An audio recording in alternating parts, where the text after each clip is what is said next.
Welcome, everybody, to another episode of Jabroni Drive. On this week's episode, we recap the Royal Rumble, Vince McMahon, CM Punk injured, Drew McIntyre, Cody Rhodes, Seth Rollins, Gunther, and more.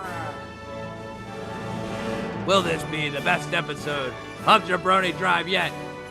I think so. Timmy, what do you got to say to all the Schmidt-Lavelites out there? We're the Jabronis. Oh my God. When they listen to this show, though, they know it's just too sweet. And when you're a Jabroni, you're a Jabroni or life. I love it. Fresh off our live show. Jabroni Drive starts now. Hello, everyone, and welcome to another episode of Jabroni Drive. What an entrance! Little behind the scenes info here. We just had our first major error when it comes to recording. We record our shows, and they're usually about an hour long. Well, we just spent an hour recording our other show, Schmidt-Lavelle. If you're not checking it out. Lo and behold, I forgot to hit that record button. And we sat there, we did the whole show, and it was all great until it wasn't even recorded. Tom, in the business, they call that a little bit of a botch. A botch. That was a major botch. Woof. But we're trying to recover because we have a great episode coming for you tonight. So much going on. The Royal Rumble was this past weekend. Our live show, our first ever live event, was this past weekend. What a show it was. What an event. We want to say thank you to all the people that came out and supported us and watched the show, enjoyed it. A lot of things happening, chugging beers, smashing cans, playing guitar with title belts, putting people through tables. You never know what's going to happen at a Jabroni Drive event. Fun was had by all, and we got to sit and watch the Royal Rumble. What a night, Timmy, and the day after your birthday, I would say, as well. So we celebrated a little bit of that, too. Such a fantastic first live show for Jabroni Drive. It really came together. We only did about a half-hour pre-show, but I'll tell you what, Tom, we covered a lot of topics. We had a lot of fun. We had a few giveaways, couple people that showed up. Hollywood Hogan showed up. The Sandman showed up. Well, And not actually, but yeah. And then the Masked Man, who we don't still have an identification on who that was, but we do know that he went through a table. Yeah, that coward ran out the back door when you were done with him, Timmy. You mopped the floor with that son of a gun, and he just, once you kicked him out the back, never to be seen again. Who knows? Maybe at next year's Royal Rumble, he'll try to make a return. But it was cool, and it was a great night, Tom. And it's always tough to watch the PLE at an establishment like that we were at on Saturday night, because you don't pick up on all the little intricacies that happened during the Royal Rumble. And Tom, I had to find myself to go back and rewatch it. Yeah, I had to do the same because, like you said, those little things, you're sitting there, you're at a bar, you're watching it, you're not like, there's a lot of talking going on, and you're not, I guess, tuned into the commentary and exactly what's happening. You're going to get a drink, there's a lot of things moving around, and you want to pick up on it again. But we're going to get into a full recap of the Royal Rumble. But first thing first, the biggest news of, maybe the year, Vince McMahon has resigned as chairman? As a chairman from TKO, the company that just purchased WWE. He's no longer a chairman, and he's no longer part of the company at all. He's officially done with WWE, leaving for the first time ever. No McMahon is involved with WWE or WWF in the past at any time. This is the first time in history. Kind of a mind-blowing thing. I never thought I'd see the day where Vince McMahon wasn't, in some way, shape, or form, have his grasp on the company. a little hand in the company. Still, part of me thinks that, you know, Triple H is getting calls from Vince like, oh, you got to do this, you should do that, you should do this or that. It is his But father-in-law. yeah, it's just a crazy thing. Now, the allegations that are coming out are pretty incredible. So it was, Incredible as in bad, pretty damning. yeah, and they had there's been, I guess, four PD or NDAs that have been signed over the last 16 years. And the one that's been coming out is from an employee that was hired in 2019. She is claiming that she was hired under the clause he said that she would be, I guess, basically, like, I don't know, like a sex slave or something. Like she would have to do sexual favors to have this job, and this will secure long-term employment with the company. So what seemed to me is they were having an affair, and he would then pass her off to other employees, maybe some other wrestlers, have her send photos and videos of herself to other people and just do everything. And he would say that he owned her and that he did all these things. And it's crazy stuff. And It's a yeah. go ahead, It's a, Timmy. no, it's a little bit of a mess. And look, we're not. I don't think we should probably dive deep into all the allegations, but it's just a mess to be honest. And um, the important thing is, I think, from the industry that is, World Wrestling Entertainment, that Vince McMahon is no longer involved whatsoever in name, uh, or in decisions or anything. Like Slim Jim pulled out the day of these allegations that dropped out of the Royal Rumble as a sponsorship. He stepped down. They immediately re-entered the fold and reestablished themselves as one of the premier sponsors of the Royal Rumble. But there's obviously a woman involved here, and there's other things that we have no idea about. There's a huge court document that was put out. If you want to, I would suggest go ahead and read it so you can understand yourself. But I don't think we should probably sit here and bore our audience with all those details. Just that, McMahon's gone, and we'll see how this thing plays out in the media because I'm sure there's going to be plenty of coverage on it and where it goes from here. Right. And another big nugget from this is also Brock Lesnar was pulled from the show at the Royal Rumble, being that he was tied in with these allegations as well. We'll see how this all shakes out in court and what ends up happening in there. So yeah, just the biggest news you could think of: Vince McMahon's out, Brock Lesnar no longer, and it doesn't seem like he'll be back with the WWE for the foreseeable future. So, the biggest name in professional wrestling and one of the biggest attractions in WWE's history and on the current roster will no longer be involved in the PLEs and the shows moving forward. So just huge news. So we had to note it and talk about it. And like Timmy said, if you want to check out all the details, you go check it out. But as of right now, we got nothing else to say about that. A little bit of crisis mode. And look, there's a lot of just last thing I want to say. There's a lot of speculation.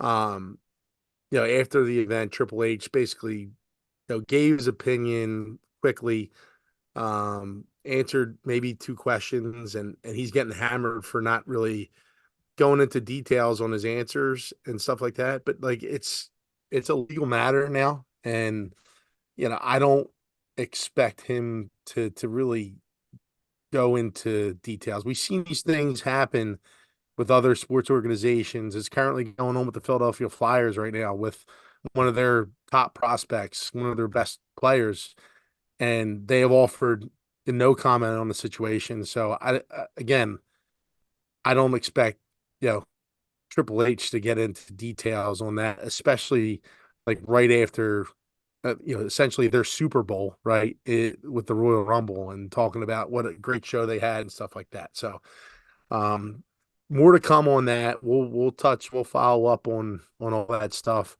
as we get more information. But for the most part, we'll leave it at that.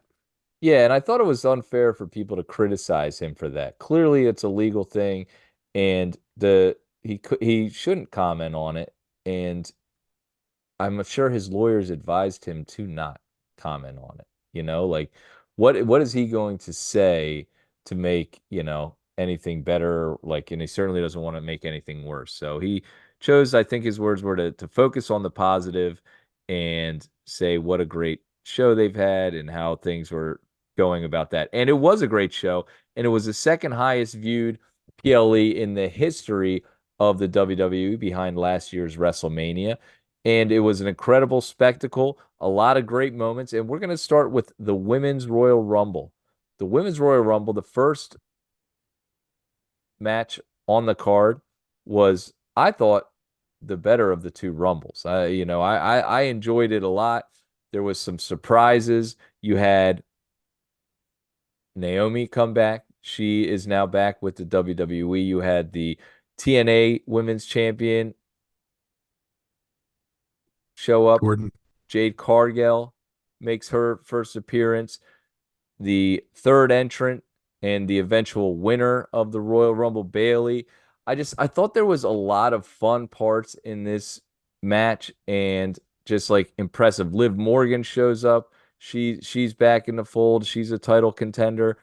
And some cool spots. To me, I guess the one I think about would be the stare down between Cargill and Bianca Belair as like a really cool moment. That's like a circled match right there. You got two of like, probably if you look at them, they're probably the top two physically.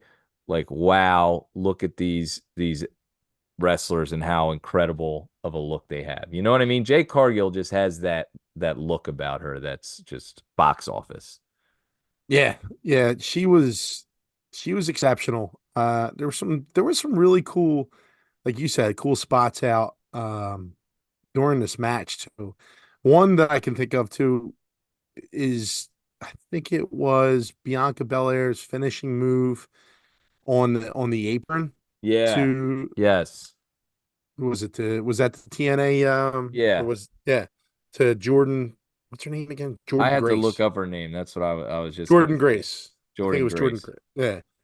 And yeah, like there was just really, like you said, Tom, just the surprise after surprise. The surprises that we got in the women's match were the ones that we didn't get in the men's match. And I think that's really what kind of was the letdown for me in the men's match. But I know we're talking about the women's now, but the anticipation behind Jade Cargill has been there since they signed her. The build to her and what she actually is was, I think, top, like superb. Um, Excellent job by WWE by just showing her in spots, right? When they first signed her, putting her on NXT, just for like a camera shot, putting her on SmackDown, putting her on Raw, and not actually having her in the ring. And then, just working on her look and stuff like that and how to present her. Right. And it was just like a tough spot.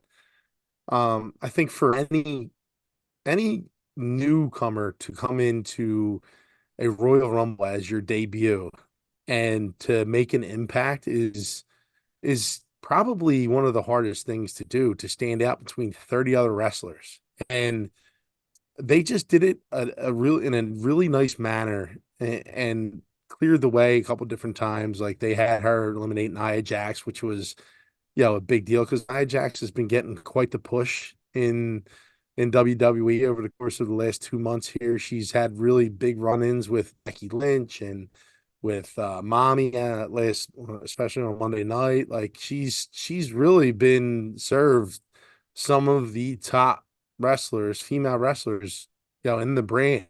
And for Jade to be in that spot, she also eliminated Naomi, and she also eliminated Becky Lynch. Like that's a big deal, man. You're basically giving her the torch and saying, "Hey, listen, you're going to be up there with these girls. It's time for you to perform. We're taking the gloves off right now, and let's have at it." And she delivered. I mean, she looked great.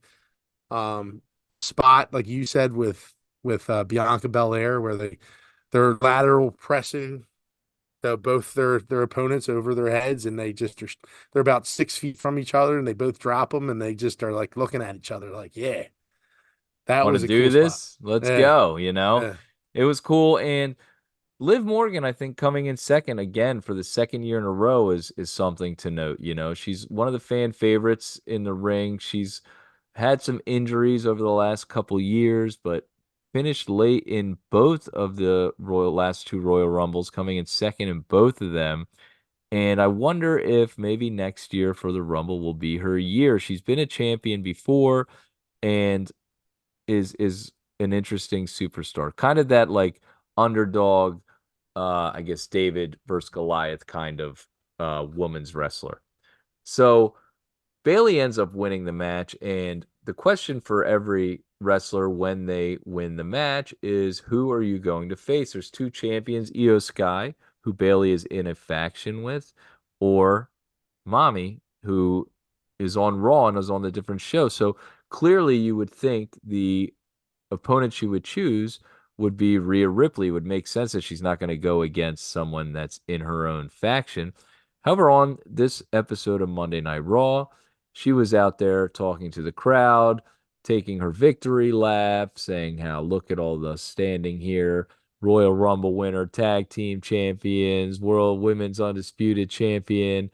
And I then put this Mommy comes together. out, and Mommy is then attacked from behind by Nia Jax, laying her out, doing several leg drops. She looked strong in this situation, and then went up to um she went up to Bailey saying that Mommy was hers, that she was going for the title there. And Bailey says she'll make her decision on Friday. Kind of an interesting turn here, Timmy. And do you expect her to go after Mommy, or do you see the choice of going against Io Sky? There's been a lot of rumors about Bailey finally coming back full turn to being a face in the company, baby face, as you will. Mm-hmm. And you heard me complain about her heel work in the past. I just feel like she's more suited for the face, the baby face of the women's division. Um, and there's been, again, not just rumors, but like you can see it on television in the programming, the way that they're treating Bailey, like it's almost like she's an outcast, but she sees herself as essentially the leader. And it seems to be heading in that direction where, if Nia Jax is going to take on, I, I guess we're thinking that Nia Jax is going to win the Elimination Chamber and then, head on to WrestleMania and face Rhea Ripley. That means that Bailey's going to face Io Sky with, them separating. Well, she's separating from the actual Damage Control faction. Yeah, I'm thinking that we actually might get Nia Jax versus Mommy at Elimination Chamber. Hmm. And the winner of the Elimination Chamber might fight Mommy at WrestleMania, that Nia Jax, because like who is Rhea Ripley fighting at Chamber yet? Have they announced it? No, there hasn't been an announcement yet. I She's mean, they got to haven't have really. a match. She's from Australia. Like Yeah, she must have a match there. they actually haven't announced any matches yet. So, yeah, it seems like that would be a route to go. Mommy but she wouldn't then wrestle Nia Jax at Elimination Chamber and then again at Right. So I'm thinking that WrestleMania. she wrestles Nia Jax at Elimination Chamber. The winner of Elimination Chamber then faces her at Mania. And so a lot of times, and I'm not saying they're gonna do this, but just something that popped in my head. You would have videos of Bailey with Damage Control in the back, and the other women are speaking uh, Japanese. And so they're talking and saying this and that, and you don't really know what they're saying.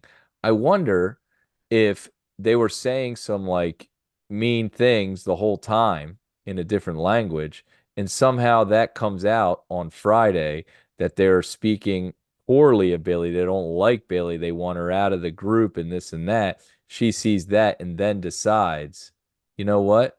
I'm gonna go against you, Io Sky, at WrestleMania, and that's how we kind of get her going against Io Sky. I don't know, just something that kind of popped in my head for this He, Friday. she should bring in Frank Costanza as the interpreter. So, I was wondering who would interpret it, like who's there that could say like this is what they're saying, that's on the well, ooh, you know what? Mm, Mercedes Monet is, uh you think no. I was gonna Mercedes say, is Monet would not be. wasn't she over in New Japan for a little bit? Yeah, she was. I was talking to my friend and she told me what you were saying and then show the clips with the subtitles of what they were saying. And, you never, excuse me, you never know. But a great women's Royal Rumble, a lot of fun, and, you know, we'll see where that unfolds. All right.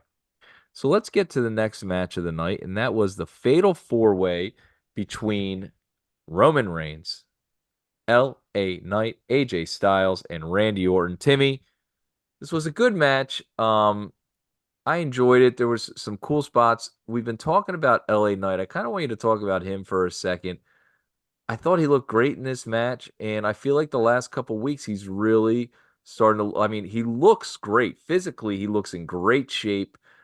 He's got everything going for him on the mic. He's been killing it the last couple weeks in the ring. I thought he's been doing well, and particularly in this match, I thought he looked really good. What do you think about LA Knight and where they're going with him?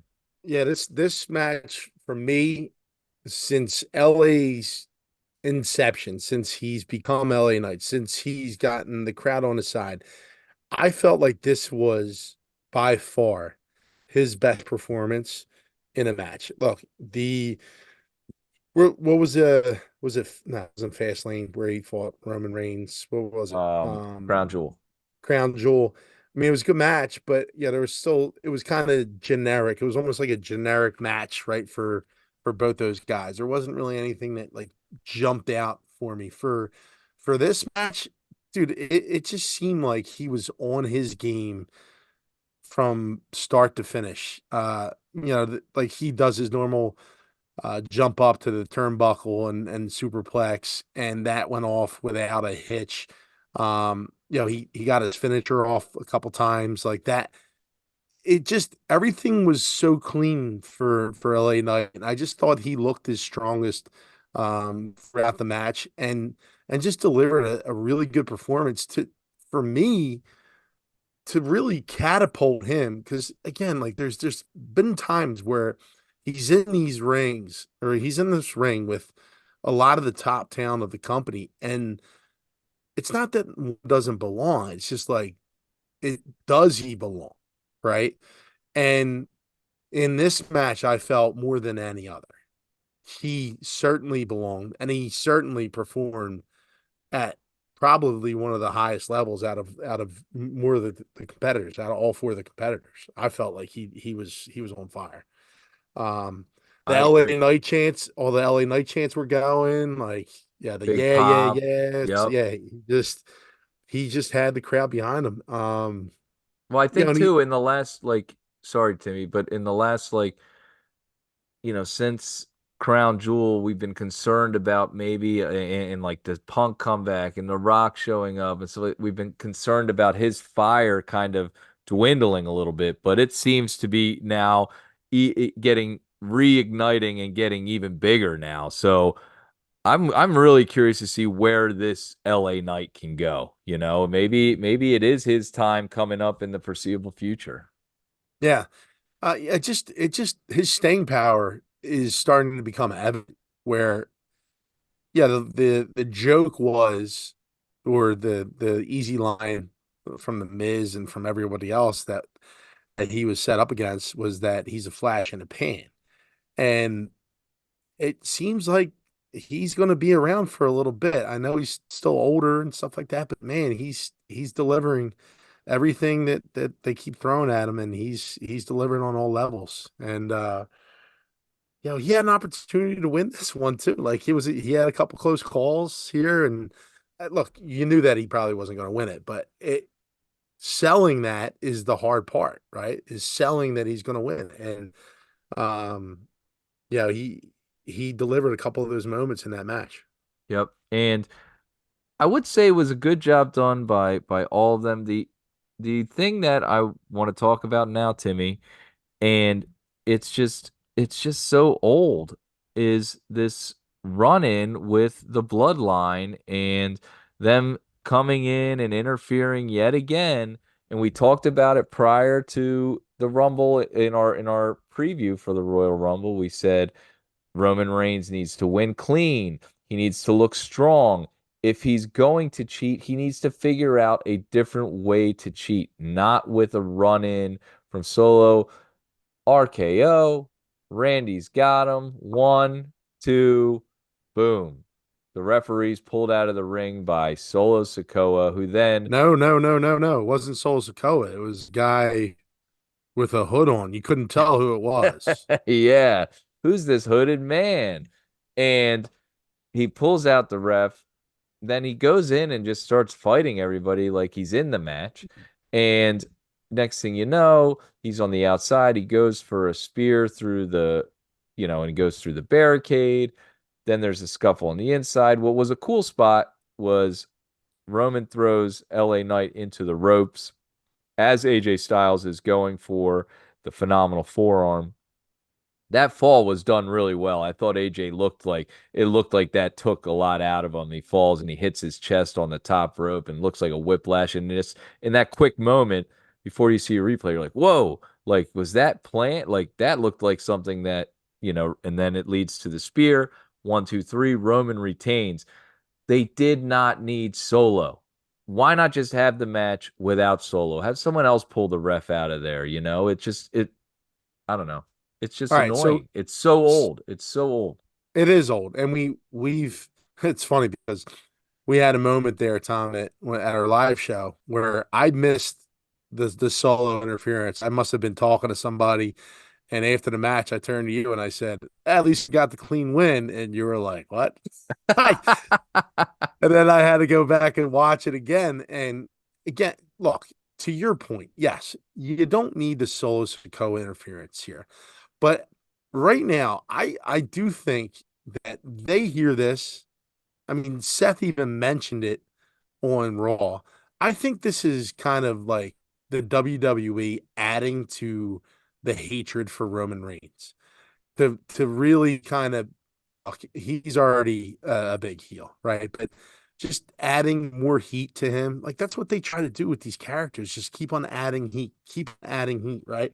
Keep making it as bad as it possibly can be, right? That's what we're seeing with Drew. That's what they're doing with Drew now. And maybe just, hey, look, I know the fans hate it. They're probably going to complain about it, but let's just throw Solo in there once again and they're gonna hate that too as well. And it's gonna rub off on him. Maybe that's the route that they're going, and they're just like, you know what, fuck you guys. We're just gonna keep on doing it the way we're doing it. And it's been time and time again. I know it takes away from Roman's wins and stuff like that, but look, he's held the belt for this long. I mean, it seems to continue to work, but I don't like it. You don't like it. No one likes it, but um, Yeah, I maybe feel like that's the they route could they still go. get the same effect with him cheating another way. You know what I mean? Yeah. He can still cheat, just not the same exact way as every other single time now for the last year, plus maybe year and a half. But, you know, either way, it was an entertaining match. Roman retains like we knew he was going to. So let's get on to the Kevin Owens Logan Paul match. So I loved this match. Logan Paul, Timmy, do you know how many matches Logan Paul has had in the WWE total? 7. 9 matches in his career. It's incredible that Logan Paul is doing what he's doing with 9 matches under his belt and the shows that he's putting on. I'm not a huge fan of his entrance music, though. I feel like his entrance music could use a little bit more. I don't know. But overall, great character, great match. And news comes out after the match. Kevin Owens wrestled that whole match with a fractured foot, which is, I mean, KO is one of the best. And for him to be able to do that's incredible. I love the match. In particularly, I loved the ending. What did you think of this match, and how do you think how it ended? The the interaction um in this match between the wrestlers was interesting. Like they built this up as like almost like a hatred, right? Like a I hate you, like screw off. You yeah, it was just like a classic shit talking match.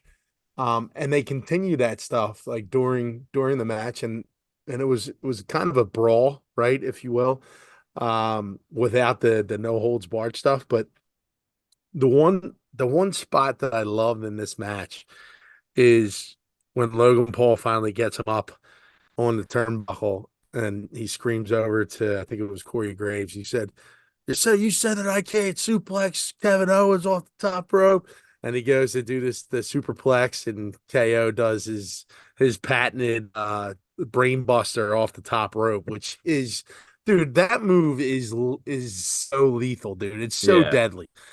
And I don't know how people don't get hurt doing that. It's just incredible the way that they sell that. And man, it it we knew what was going to happen. We knew the brass knuckles were going to come into play, and to add Theory and to add Waller into this whole thing, I think is going to expand the storyline a little bit more. And you might like, I think you said this before on the podcast, on that to have those three almost like in a faction would be, I think, beneficial more so to Waller than anyone. But um, Theory could use a rebirth, and Yeah. attaching himself to Logan Paul would be great. And now getting off topic here, but No, that's um, right on. Dude, I'm with you. I love but that and where that can go.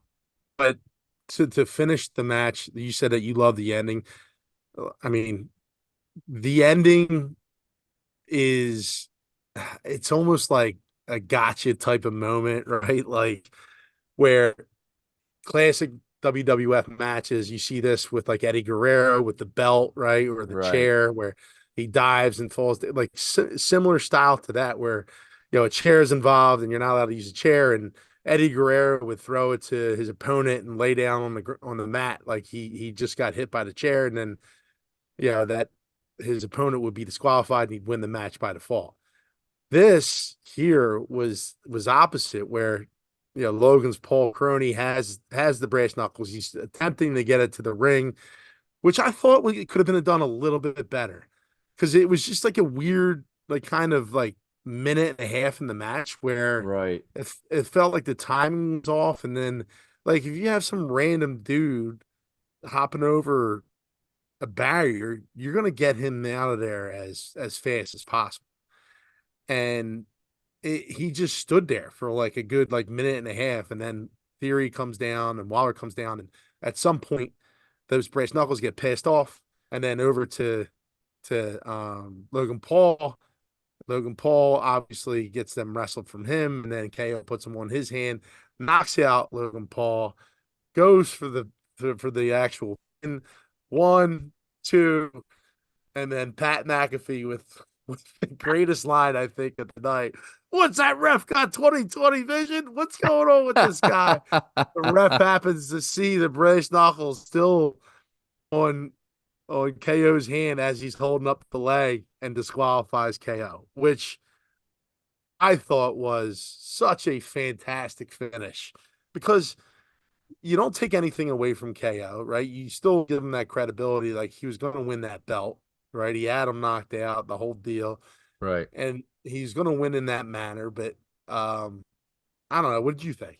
I loved the ending. I thought it was well done. It was like a classic, a classic heel ending where you're getting what you want. Finally, KO's gonna win. He's gonna knock off this jerk Logan Paul. Oh my gosh, no way is he getting disqualified. Like it's just a great way for that little twist. And I love these little twists when they do matches like that. Like when they did it with Drew Drew and McIntyre pinning Seth Rollins and he puts the foot on the rope. I love stuff like that. I think it's a great way to end a match and it keeps you thinking like anything can happen and it's just not your same typical Solo Sikoa shows up and pulls him out of the ring and fight. You know what I mean? So Yeah. when they do a twist, when they think about the ending and they give the audience something different or something that hasn't been done in a while, I love that. I love this match. I love the ending.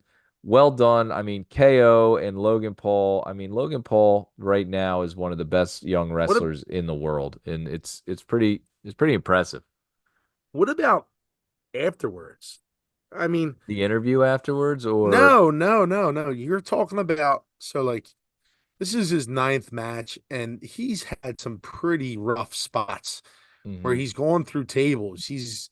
The clothesline with Ricochet in the Royal Rumble last year, right? From across Yeah, the ring. Like these high flying, like just daredevil acts that he continues to pull off. And then, at the end of that KO match, obviously KO freaks out and just starts to tear him apart and puts him through the announcing table, which was an awesome spot. And if you see him, he is beat the shit, dude. He's bleeding like from his shoulder. He's all bruised up. His face was mangled a little bit. And does the interview in the back, and it just it it looked real. It right. almost looked real, like where you're like, geez, dude, these guys really kind of went through it a little bit. Well, he had But the one spot in that backstage interview where she says, "Who do you want to see come at like face? Who do you want to face for the title next?" or something like that. And he says, just come and get it." And like I only saw that clip first, and then I went back and watched the whole interview, which wasn't much longer. But when I just saw that clip, I was like, is he really concussed? Like I really thought, like, man, this guy might have a concussion because he has the mark on his face where yeah, he got hit. He's yeah. like you said, bleeding, and like if he wasn't really concussed, man, I mean, this kid is doing a great job, and put blurring those lines. Yeah, and it just came out that he signed a full-time contract with the WWE too as well. Really? Hmm. Wow. Just re-signed. Hmm. Man, WWE. All right. What a match. We'll see where that goes. I wonder if they'll be facing each other in the future. Maybe one of those guys is in the Elimination Chamber, maybe like KO, or, we'll see what's going on with that. But interesting to see now officially Grayson Waller Theory have the back of Logan Paul and kind of come out to help him, maybe starting a faction. And if that faction, maybe we get, 3-on-3, maybe a Jey Uso, Sami And they're all Zayn, Kevin there, Owens versus there, there are a lot of SmackDown factions going on right now. right. Yeah, and is there people on off the top of my head, I can't think of it, but are there people on SmackDown that would be aligned with Kevin Owens? Well, Kevin Owens is SmackDown. Remember, he got traded for Jey Uso. I know, but so he's kind of on SmackDown by himself. Oh, no, not that I know of. I mean, not off the top of my head, but you got the Final Testament. You got the the the Street whole Profits with Street Bobby Profits, Lashley. Bobby Lashley, and if like Logan Paul and these other two Nimrods get together, they'll probably be like Right. And you got Roman Solo and Jimmy. You got Pretty Deadly. I mean, I can't see anyone on SmackDown having, you got AJ Styles, but he's with the Good Brothers, I guess. or the OC. Yeah, the OC. But like I don't see anyone with KO, the only ones I can think of are Sami Zayn and Jey Uso maybe on the other side. So It we'll seems see like you what might be happens there. might be getting Mello and Trick Hate or Trick Williams and Oh, now that would be, and it seems like he's getting Braun Ron Breaker Breaker. too. And Braun Breaker, if he signs with SmackDown, that would be interesting. KO, Braun Breaker. Huh, that would be interesting. All right, let's move on to what was the main event of the night, and that is the men's Royal Rumble. Now, I really enjoyed the men's Royal Rumble. I guess, and I said earlier that the women's Rumble I thought was better. And I think part of that is because, man, we got no surprises. It was we talked about maybe Matt Cardona coming back. Uh, to WWE. We talked about Brock Lesnar coming out. That was axed before the show. We talked about Sheamus coming out. That was done before. We talked about The Rock coming out. That was done. We talked about MJF possibly coming out. And we got none of it. None of those guys. And that to me was a bit when you watch a Rumble, you're expecting the surprise entrant, the surprise comeback. We talked about Big E. He wasn't back in there. That You know being what we said, what? no, I was just gonna say, you know what we didn't get though? The 65-year-old legend, Right. Booker T Booker last T coming year, out and I Kevin just can't. Nash or something. Yeah. Yeah. Yeah. So I mean, yeah, I mean, we didn't get that, but we didn't get surprises that we thought we were gonna get. We got Sami Zayn. Brock Lesnar would have been a nice surprise. Obviously, he didn't come out, but yeah, we got Braun Breaker instead. Which was cool. It was good to see Braun Breaker. Ricochet comes back for this match. Um, the spot with Pat McAfee I thought was foolish. We didn't need that at all, and he said on TV that he didn't even know he was going to be in the Royal Rumble. Yeah, which is strange because why would you waste a spot like especially for people that are getting started in this business, right? Like a Trick Williams or a Mella. Like why would you waste a spot on Pat McAfee? Just for what? I don't get that. Like you could have used somebody else to kind of launch a career. Or even Yeah, and a quick out, send Tozawa out there to get tossed. You know what I yeah, mean? Like, yeah. what's the big deal? So it was just, I don't know if they maybe overthought that one a little bit. And McAfee is cool to have back, and he's a nice draw, but I think sometimes they think it's a little bit more than it is because he steps away for so long. He's had a couple runs in Well, WWE, a couple matches, but well, he's a not popular anymore, guy. Tom. He's permanently part of the Raw broadcast group. Yeah, and that's exciting. So, what I loved about this match was the final four. But before we get to that, a couple key eliminations that we want to talk about. Braun Breaker eliminated by Dirty Dom, Tom and Nick Mysterio. You got Sami Zayn being eliminated by Drew McIntyre. Drew McIntyre being eliminated by CM Punk. Cody Rhodes eliminating Gunther again for the second year in a row. And just some interesting things. We also saw Damian Priest lay out and eliminate um, Archer. R-Truth, and Sami Zayn eliminated Damian Priest. Just to kind of like tie in some storylines. The one thing about the Rumble that I did love and I got a big pop from us was the start. The first two entrants, that was a pretty cool moment with Yeah. Or Jay and then Jimmy coming in, and the stare down between those two was like, whoa, that is a way to start the Royal Rumble. Yeah, and you can probably see that cascading into they talked about this before, but they also talked about main eventing WrestleMania, which I don't think will ever happen. But they certainly are going to get their WrestleMania moment. I think it's going to be Jimmy and Jey Uso. You can add a stipulation in or whatever it may be.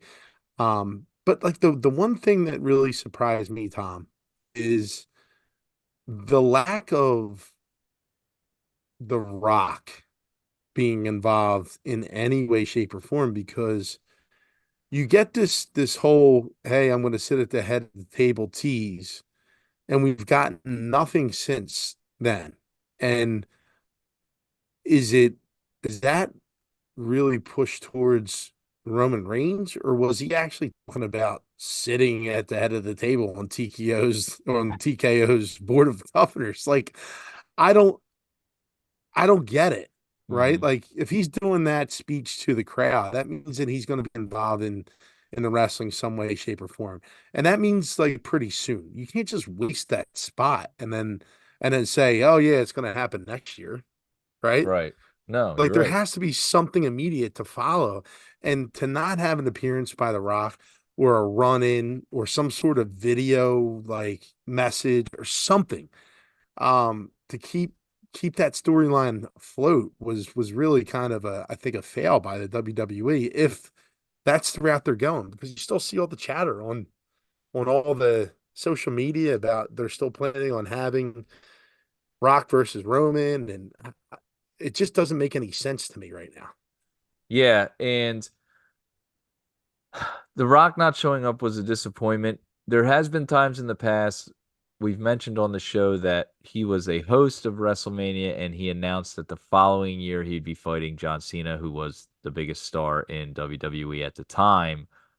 I'm curious if that's something that happens again this year, where, maybe we get something at Mania where someone's coming in to interfere, and lo and behold, someone else pops up, and it's The Rock, and he stops an interference, helping Cody finish the story, and then challenges Roman to WrestleMania the following year on Raw Mm. or something like that. We'll see.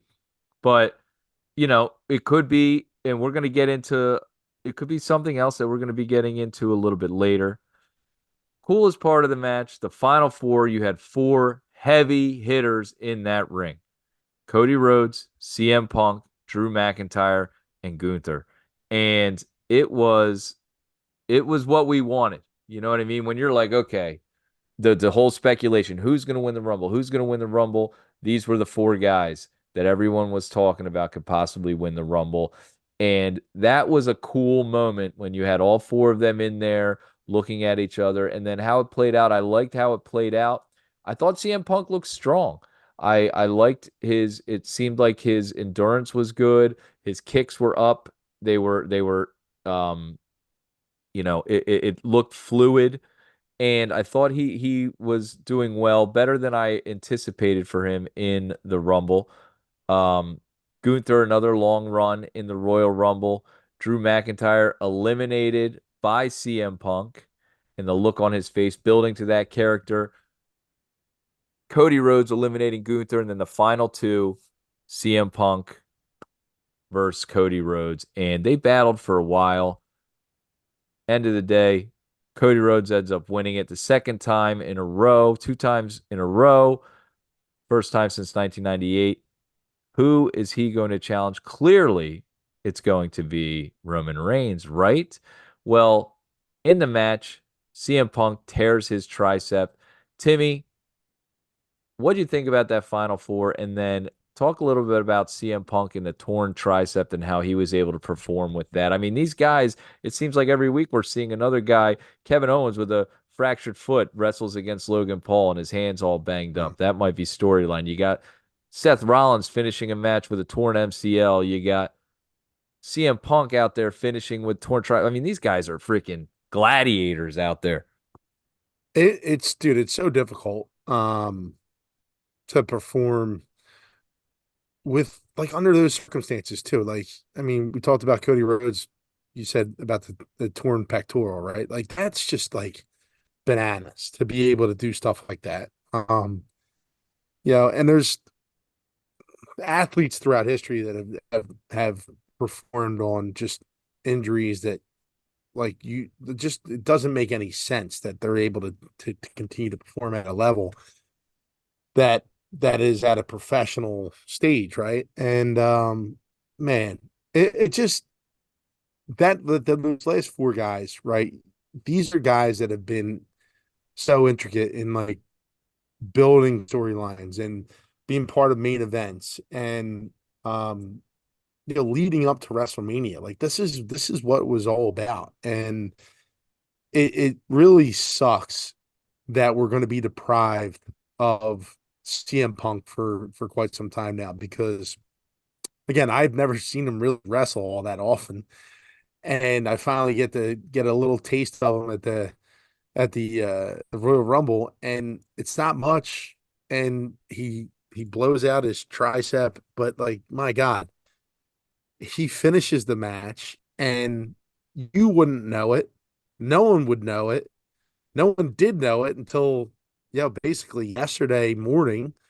Um, Right. and like you got to give the guy like high marks for just finishing his story, if you will. I mean, the guy, he just he delivered, in my opinion, and like he still sold the story, and he's sitting outside the ring watching Cody celebrate, and um, he was still performing at a high level, which is pretty incredible because you need your tricep. It was his right tricep that you need that to perform these moves, and he's just fighting through the pain, and um, yeah, it was just impressive. And the Gunther and Drew and Cody, these are top guys in the business, dude. And when like the dust is settled and these four guys are the last dudes in the ring, dude, it's just so much star power, and you realize how much goddamn talent you have in the ring, like at this level. We keep on talking about this, and all four of them, like there's not many people that can hold a candle to these guys and what they do. And adding CM Punk is such uh, another. I know people hate him and people love him, but it's he's such a polarizing figure that makes him who he is, right? Like it's just impressive to see. But it was a cool result seeing Cody get back to back. He ends up getting the win, and I fully expect him to go on and face Roman Reigns at WrestleMania. There's a nice little developing story between CM Punk and Drew, and we'll get to, I think we have some audio for that too as well, Yeah. right? But so Cody Rhodes ends up winning. Cool moment. And I want to play this clip from the press conference after he wins the Royal Rumble. I thought it was an awesome press conference and an awesome statement by him. I laughed tonight. I look at Randy when he came out and said 20-time champion. Dog, I'm just trying to be a one-time champion. You know what I'm saying? 20 times, Randy? 20 times? To be listed with guys like that, Hulk Hogan, who helped put WWE on the map, Shawn Michaels, my personal favorite as a kid. And like I said, being a Cody fan wasn't easy when I was a kid. Being a Shawn fan wasn't that easy. Chaps, fingerless gloves. It's a different choice. It's a choice, It's sixth grade, but whatever. I was in Shawn Michaels. And then Stone Cold Steve Austin, who is the most prosperous and profitable sports entertainer there ever was. So to be able to say I'm in that mix,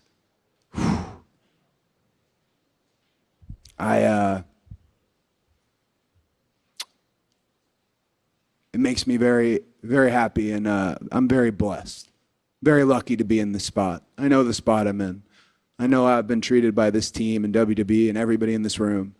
If it all ends tomorrow, it was one of the most amazing experiences of my life. But it's not going to end tomorrow because we still got to finish the damn story. I'm searching for the one clip. You know what I'm talking about, Timmy. Where he He says he's says the guy. Yeah. the guy.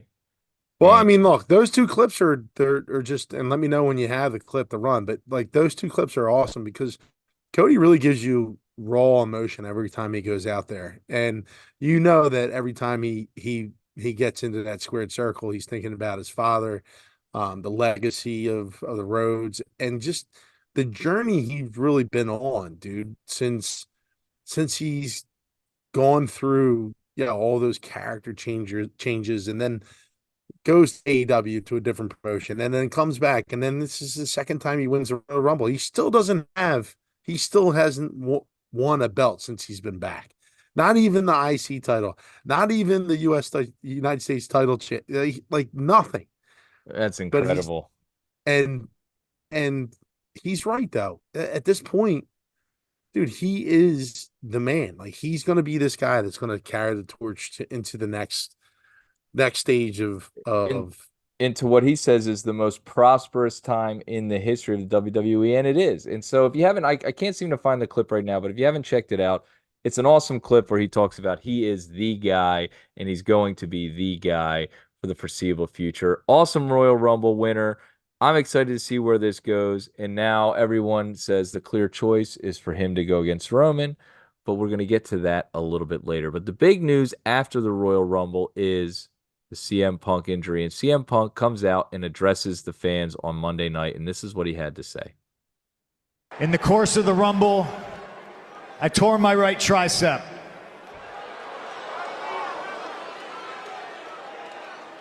And as much as I tried and I asked, maybe I can just tape it. You know, maybe I can make it to Elimination Chamber and I can try to win that and I can get my main event at WrestleMania. But it's just not in the cards, and I don't want anybody to feel sorry for me.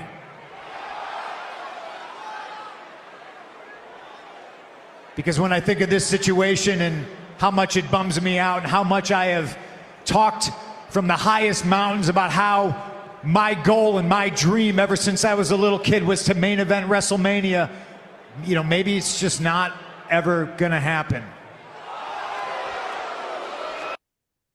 All right, so he's cutting a great promo, Timmy, and I love this promo, and it gets pretty emotional. And I want to play this last clip from the promo that I thought was incredible.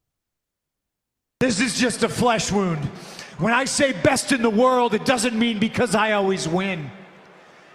I lose more often than I win. You guys see me fight in the UFC? Yeah, not great. But damn it, I had a dream and I had an opportunity and I was asked, do you want to do this? And I said yes, because it scared the crap out of me. Timmy, A+ promo by him. And you know I'm not a huge fan of CM Punk, as a lot of the listeners say, but got to give credit when credit's due. To perform the way he did in the Royal Rumble with the torn tricep, looking good, coming back after 9+ years away. And this promo that he cuts was real. It was raw, no pun intended, and I loved it. Yeah. Look, you have seen a different side of Punk from what I've been told. I mean, I've shared a couple of videos with you and the HJB over the weekend of him working with like Trick Williams and Carmelo Hayes and these guys, like just doing like basic shit in the ring and just trying to, and you shared one back, just like him like taking a different perspective on like, hey, maybe I can learn something from these guys, or maybe they can learn something from me, or just doing things differently could really spark something in here. And it's almost like a creative brain thinking session, right? Like where like, oh shit, like this actually might work. You see that stuff behind the scenes, and then that promo, I mean, he talked about a buddy of his that had cancer. He said that's struggling, like that's hurting. He identified, people that come to the arena and that are garbage men, and and that are policemen, Teachers and firefighters, and like, you guys work hard. He's like, all I do is entertain you. And it really felt like a real promo. Um, Not like a real promo, but like a real like speech, like where maybe this dude has finally some perspective and realizes what he had and what he threw away for a little while, and he's finally back and it's working well. And maybe this is something of a lesson to be learned. Like, hey, I'm this is gonna be a bump in the road, and this is maybe God's way of saying, hey, like, you had it pretty good here, dude. And you turn you turn your back on the company, and this is kind of your punishment. You have to go through it. But I swear to God, dude, once the Drew music hit and he comes out, it's like, what is going on right now? And it's next level storytelling, because you're using now a real life injury in a storyline, and this is stuff that has been done in a long time, Tom. We haven't seen stuff like this where, hey, let's use this to our benefit, right? And it was just, it was incredible by Drew. yeah. And so to kind of talk about what you're just saying there too, it seems like, and the wrestlers talk about this a lot, about giving back to the business and growing the business. And Punk, it seems like he's like philosophically like different as far as his view on what he wants to do, and he really seems like he's trying to give back to the industry and build the company. And that promo was real, and I think it was very heartfelt and from the heart, and it was just like, I love that stuff. So kudos to Punk on that. And then, of course, Drew McIntyre's music hits, and he comes out, and he has a look like almost like a sad look, and like he comes in, he kind of like gives him like, hey, I'm not here to fight you. I just want to say, and almost like he feels bad for him. Remorseful. It was remorseful. Yes. And he comes in, and Drew McIntyre says, I prayed for this and it happened.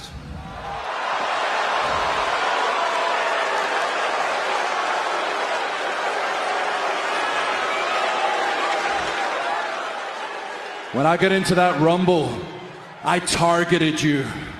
I violently assaulted you. I could not let you win that thing. Our champion, he's went down. He's taken the title as far as he could till his body broke. He's done a great job. Who's going to take it to the next level? I couldn't let it be you. And you eliminated me. And I couldn't sleep that night, and I was so angry with myself. Then I heard the news the next day. And I slept like a baby last night.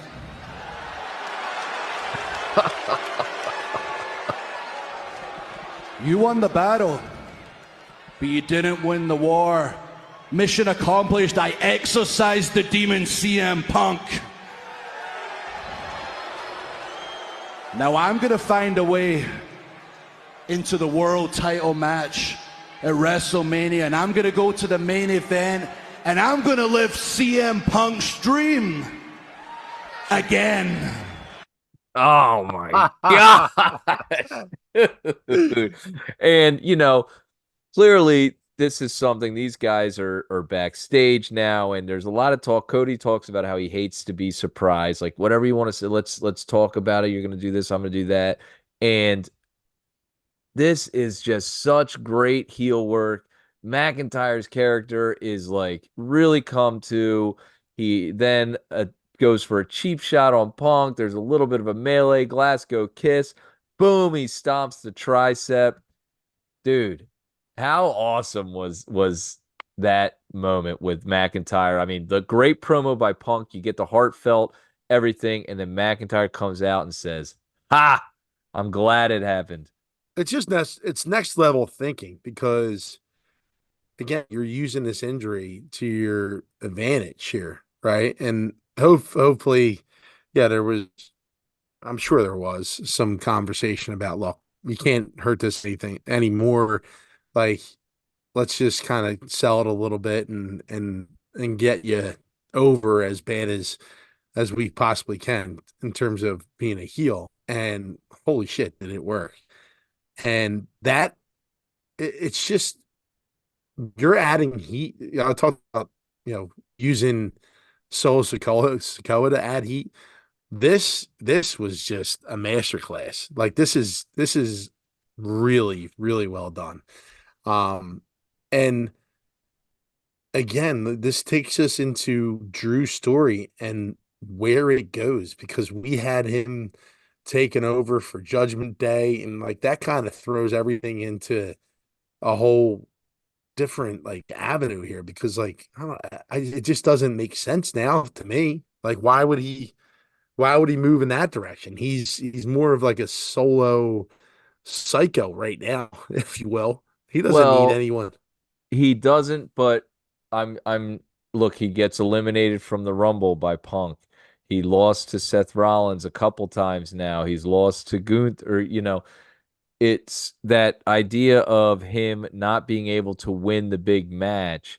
He needs someone to come out and help, an interference from JD or Dom or Mommy or Finn Balor or whatever, and that will put him over the top. So just him finally succumbing to, he can't do it by himself, and being the ultimate heel, I need to cheat, and I'm going to use these guys to do it. I just feel like it's that evolution of it. It might not happen, but I still feel like it could. How does Drew get into? So out comes Sami Zayn for the save to try to help CM Punk, setting up their main event match. Sami Zayn versus Drew McIntyre. I thought this was a great match. Obviously, two of the best in the biz. Sammy's back from his injury and his little time away. And it ends in a similar way where he's going for the haluva kick. Drew drops down, puts his hands up, turns into a groin shot. He's down, holding himself, injured, hurt. Drew sees it, boom, hits him with the Claymore, and 1, 2, 3. It's just that kind of evolution of he's finding ways to win via someone's hurt or someone's injured or just taking advantage of that. So I just feel like it's building to that, and that's how he kind of joins the Judgment Day, in my opinion. So you're still on that. I'm still on it. Still on it. Okay. But Drew is now saying that he's looking to find that way to main event WrestleMania. And that's interesting because we're going to get to that in a little bit. But before we get to that, I want to talk about Gunther, his title match against Kofi. Dude, another great match with Gunther and another great match with Kofi. This is probably like the third or fourth match in a row where I've been like, man, that was impressive by Kofi Kingston. Obviously, he's always been impressive, but it's kind of come up a little bit more. He was injured for a little while, and now he's been coming back, and I feel like he's put on a string of excellent matches. So this match was hard hitting, as they always are. You know, Gunther likes to lay it in, and Kofi was in the match and took a beating and then kind of finds a way to come back in and make you believe. Timmy, what'd you think of the match and where it ended? Pretty wild. Like you don't expect this thing because they were playing it like, Gunther's biggest test, 5-time champion, like Kofi Kingston, and you're like, come on, man, like this isn't really a big test. Um, and look, Kofi was a WWE champion before, right? And he's been a tag team champion for forever. But it's just incredible the beating that he takes, right? So, like again, you went through the match a little bit, but I mean, I would say 80% of the match was Gunther absolutely destroying, dominating Kofi Kingston. And like a typical match, not a typical match, but like an underdog match, you finally get some momentum and Kofi hits some really big like spots, man, like really excellent moves where you're like thinking, oh my God, like he's starting to build a momentum here. Like this could possibly end in like Kofi actually winning the IC title. And it's not that far fetched because he is a previous WWE Universal Champion, right? Like he's had that belt before, so it's not like he doesn't have any credibility, which I think is really what the big thing is here. But there is just this point in the match that Gunther says enough's enough and absolutely destroys people. Like, yeah, all right, I'm gonna toy with you throughout the first part of the match, and then yeah, you're gonna have your time, but when that switch goes on, it's over. And I'm trying to remember, there was a wrestler that used to do this, and it's not like Goldberg or it's not someone else. It just like there's that switch, and then you knew as soon as he put you in that certain like his finishing move, it was done. Like there's no shot that this dude's kicking out. I forget who it is. I'll think of the comparison hopefully before the end of the show, but Like old like Attitude Era? maybe it was like Psycho Sid or something like that, Uh, where he would just flip a switch and then boom, it was over. Um, but like, I remember Ken Shamrock used to flip the switch all the time. but yeah, it's just so impressive. And when he does, it's hard for me to sit there and watch Gunther's aggressiveness when this is supposed to be choreographed. It's supposed to be a dance between two guys, and it's clear as day that the opponent is getting the brunt of the pain here. Like it looked like Kofi Kingston was killed like 3 times in that match. I'm like, Yeah. there's no shot that this dude's getting up. Yeah. And yeah, the power bomb was brutal, and he gives two absolute decapitated clotheslines that I've never seen really done before in my life. And Kofi somehow still gets up and walks away from the ring. Yeah. But so the match ends and Gunther holds on and retains the Intercontinental title. He's walking down the aisle and Xavier Woods comes out to help his friend Kofi get up. In comes Imperium and they attack him and they put a beat down. And we talked about this in the past too. I mean, this was a good beatdown. You know, it looked very realistic. It looked hard hitting. It looked like it hurt, and they were doing a great job of selling this kind of vile thing that they're doing of beating down these two guys after a match and attacking the injured, you know, like the injured wrestler. And it was a cool thing to see. And rumors and me and you and the HJB were throwing it around a little bit. Is this possible that this leads to maybe a Big E return? I mean, I know I'm like hoping and hoping, and his injury was help. If that were to be the case, man, that would be awesome. Big E returns to save the day and is finally allowed back in the ring after his terrible injury, the broken neck. Yeah, well, I mean, if he has a neck injury, I don't think Gunther's the guy that he wants to be going up against with that power bomb. Yeah, Or the power bomb or the lariats, uh, it's something tough. I'm thinking it's more going to be Jey Uso. I'm curious where Jey was when this was going on. That's kind of a question I have of where was Jey Uso while all of this was happening. But I know he had his match with Bronson Reed, but can I ask a question here? And Tom, so the beat down that we get from Imperium on the New Day was excellent. You felt it was good. yeah. Why can't we get that same beat down from Judgment Day on R-Truth and Miz?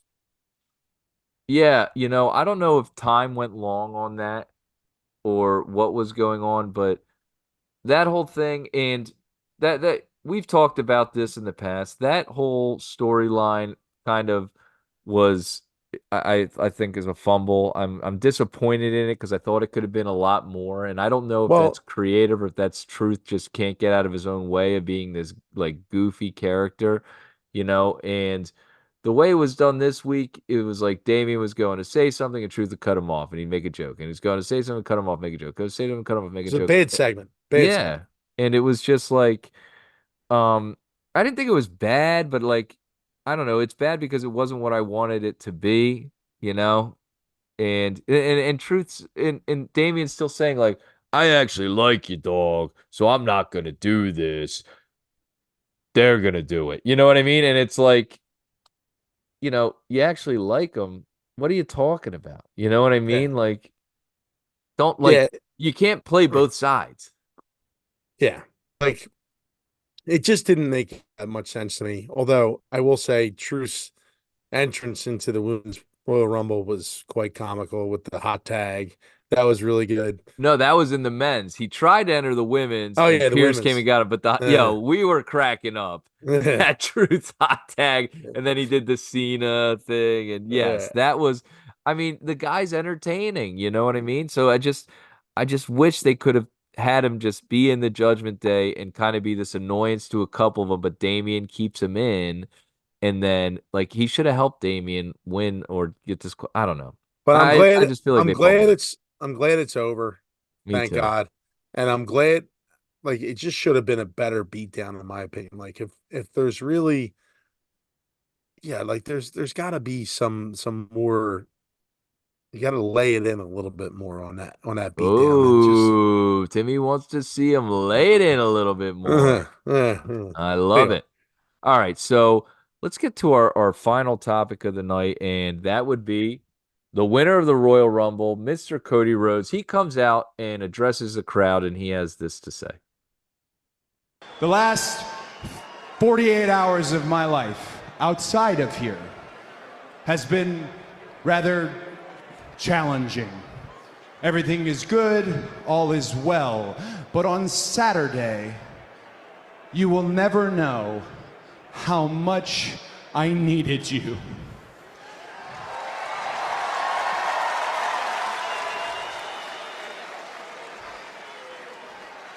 I am endlessly grateful for that, but let's get to it.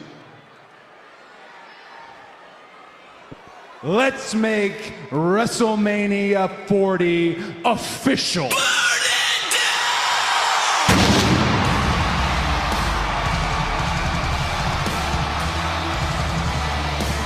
Wait a minute.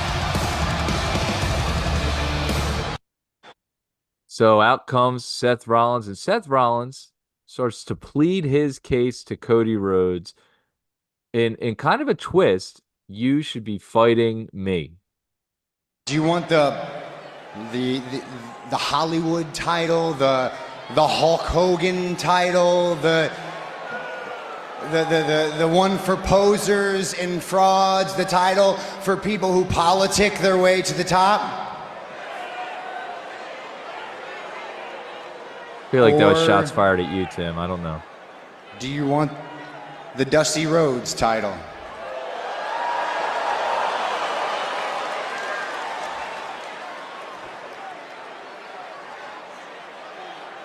Do you want the Workhorse Championship, the Blue Collar Championship? Because that's what the World Heavyweight Championship means. I'll think about it. All right. So he comes out, wants to convince him to fight him at WrestleMania. Cody Rhodes versus Seth Rollins. Cody says he's going to think about it. Timmy, what do you think about all of this? I think it's total bullshit. I think it's the most ridiculous, forced thing I think I've ever seen. I think they're trying to buy themselves time because of the CM Punk injury. I think they don't have an answer from The Rock yet. It's just such a bullshit, like, forced agenda here, I think. And Seth did a pretty decent job of trying to sell it. Like, it makes zero sense whatsoever. Like, I get you trying to tie that title to Dusty Rhodes and pull on the heartstrings with that, but he lost last year at WrestleMania because Solo again intervened.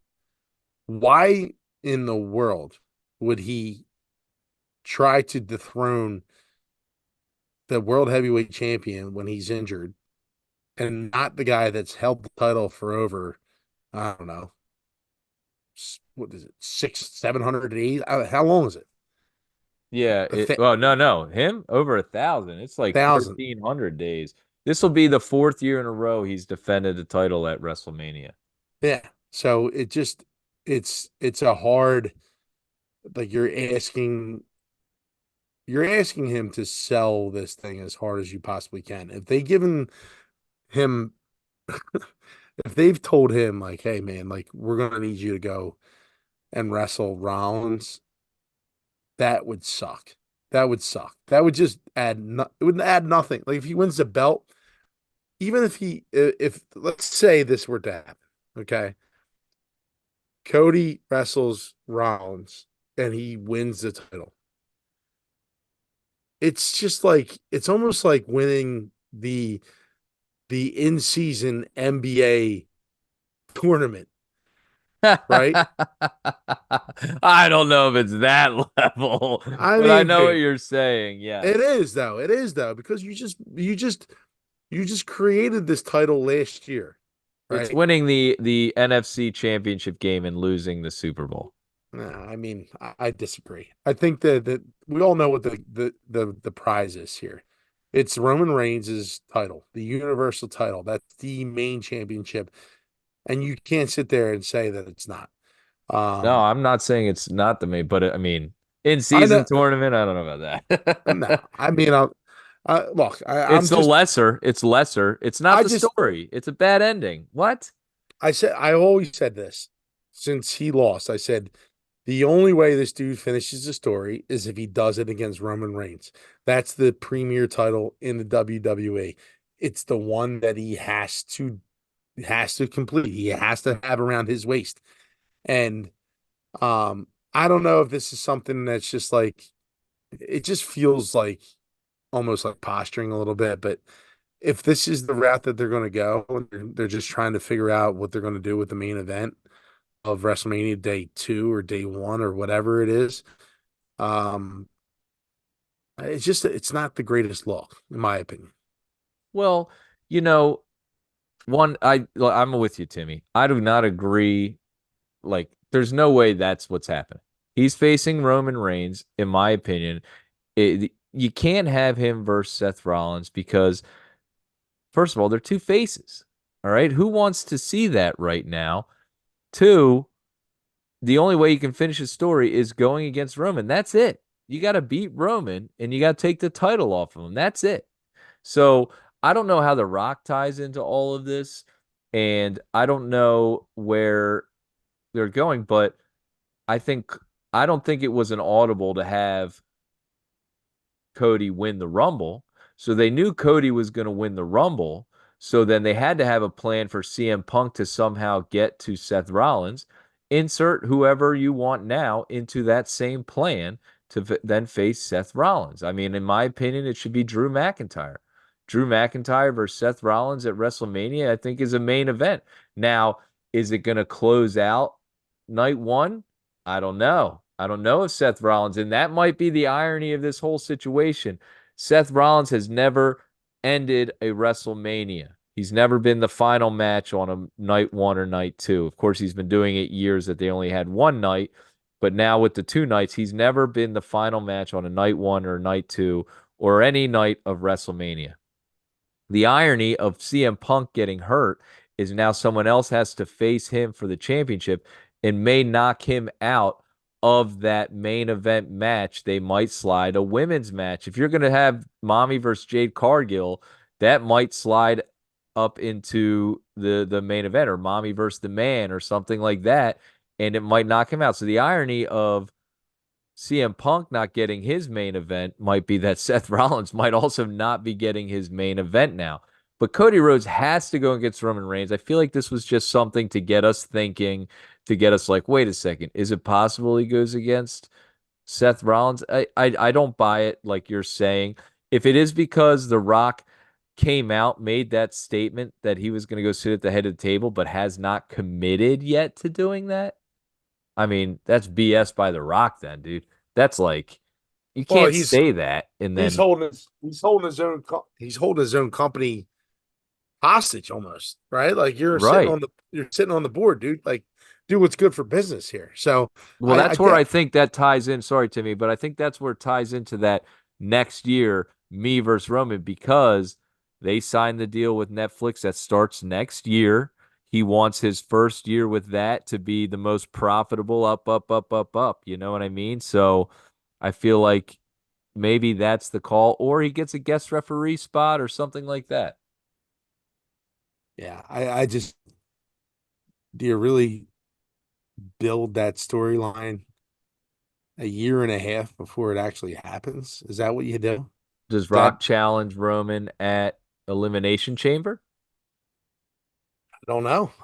Dude, I just it is frustrating. And like the thing that sucks is that, obviously Philadelphia is right in our backyard and we want everything to be the greatest here. And Right. the potential of this WrestleMania being like one of the best of all time, and The Rock talking about it being could be possibly one of the greatest of all time. Now you have Brock Lesnar that's nowhere to be found. You have um CM Punk injured. CM Punk injured. You got KO possibly injured. Seth Rollins injured. You got Charlotte Flair injured. Like all these like premier wrestlers that would probably normally have a spot in a WrestleMania show that are going to be sidelined. And not that it's going to take away from the experience and the show in general, but like man, adding that star power just makes it all that much better. Right. Well, I think if you get the, if you get Cody Roman, that's a main event. I think Seth versus Drew is a main event. Mommy versus the Man, maybe Bailey versus Io Sky, Jay Carville versus Bianca Belair in a match. I mean, I'm assuming they would save that. Somehow you build up a tag. I mean, there's still going to be plenty of things to do. But yeah, it's not going to be the star power that maybe we were hoping for. So that is a little bit frustrating. And the way they're doing this, I mean, it's just a fake. There's no way Cody can't go against Roman Reigns. I would just that would be insane to me if they were to announce that on. He's been announced for SmackDown now, right? Yes. Yeah. So I'm expecting that something comes out and he announces that he will be fighting Roman Reigns this Friday on Friday Night SmackDown. Timmy, that's going to bring us to the end. We had a jam-packed. There was a lot going on. Today. Yeah. A lot going on, and there's going to be a lot going on in the future. And we hope you enjoyed the show. We tried to lay it out as best as we could, lay it in as well as we could here on Jabroni Drive. We appreciate you. We love you. Make sure you're giving us that follow, that subscribe, share what we're putting out there. Tell your friends, tell your family. And once again, we appreciate everyone that came out and helped out with our live show. Timmy, anything you want to say to all the Schmidt and Lavellites out there before we sign off? Tom, I think they already know that when they listen to Jabroni Drive, that they're jabronis for life. And That's I'll tell you right. what, this. Uh-oh. No, I didn't know. I was going to say, I'll tell you what, Tom. Just reviewing this show in my head, I think this show is just too sweet.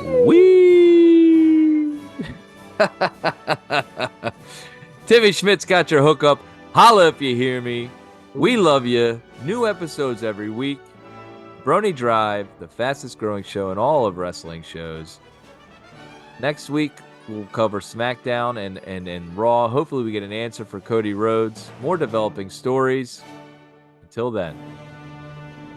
Peace.